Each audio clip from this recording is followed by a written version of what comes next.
काञ्चीदामा करिकलभकुम्भस्तननता परीक्षीणामध्ये परिणतशरच्चन्द्रवदना धनुः बाणापाशं शृणिमपि ददाना करतलैः पुरस्तादास्तां नः पुरमदितुराहो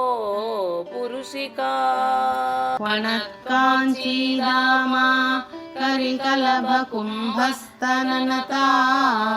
परीक्षीणामध्ये